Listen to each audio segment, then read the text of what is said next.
Hello friends, I am Rakhi Singh. Study with Rakhi Singh में आपका स्वागत है। आज हम पढ़ने जा रहे हैं हिंदी व्याकरण के इम्पोर्टेंट टॉपिक जैसे कि शब्द और पद के बारे में। इससे पहले हम व्याकरण के प्रमुख अंग जैसे कि वर्ण, शब्द, पद और वाक्य के बारे में पढ़ चुके हैं।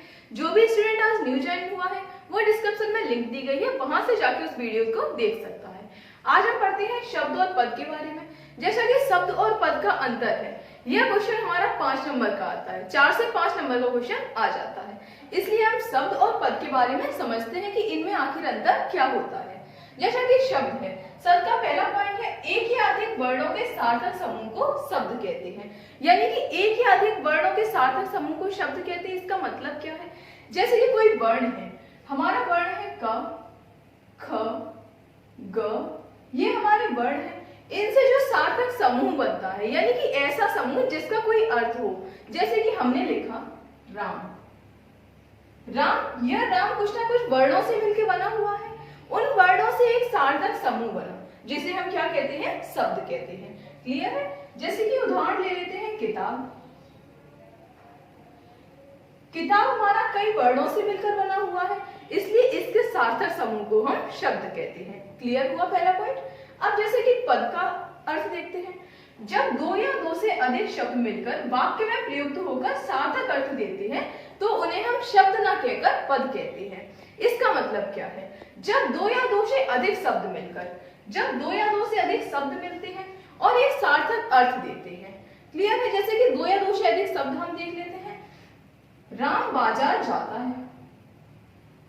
राम बाजार जाता है।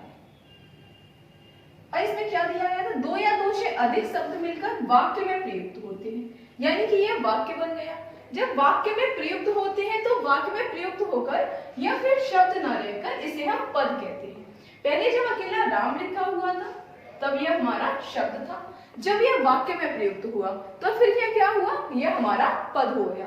चीज एक ही है। राम को यदि हम स्वतंत्र रूप से रखते हैं तो वह शब्द कहलाता है, यदि वही वो वाक्य में आ जाता है तो उसे हम पद कहते हैं। क्लियर है? अब इसका दूसरा पॉइंट देखते हैं। शब्द पर व्याकरण के नियमों का प्रभाव नहीं पड़ता है। शब्द पर व्याकरण के नियमों का प्रभाव नहीं पड़ता है। इसका मतलब क्या है? जैसे कि राम लिखा है, राम में कोई परिवर्तन होगा क्या? राम को हम कहीं भी लिख देंगे यदि स्वतंत्र रूप से तो वह राम ही रहेगा। इसी तरीके से जाता लिखा है तो वह जाता ही रहेगा, बाजार लिखा है तो वह बाजार ही रहेगा। क्लियर है? अब यदि हम इसे वाक्य में प्रयुक्त करते हैं कि वाक्य में पॉइंट दिया गया है पद पर व्याकरण के नियमों का प्रभाव पड़ता है, कि यदि हम इसे वाक्य में प्रयुक्त करते हैं तो यह पद बन जाता है और उस पद पर व्याकरण के नियमों का प्रभाव किस तरीके से पड़ता है। जैसे कि राम की जगह हम लिख देते हैं सीता।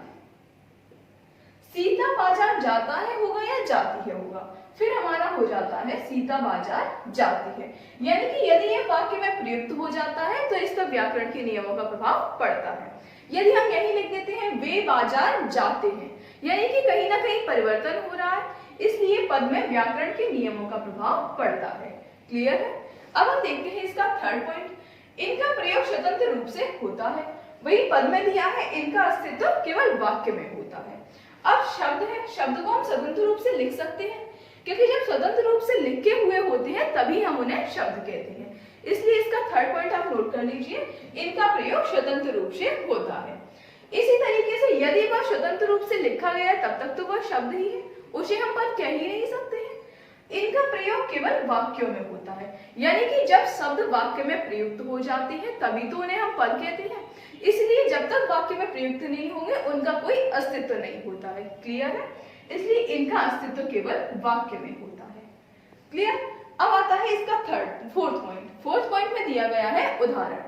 अब उदाहरण देखते हैं कि शब्द के उदाहरण क्या होते हैं।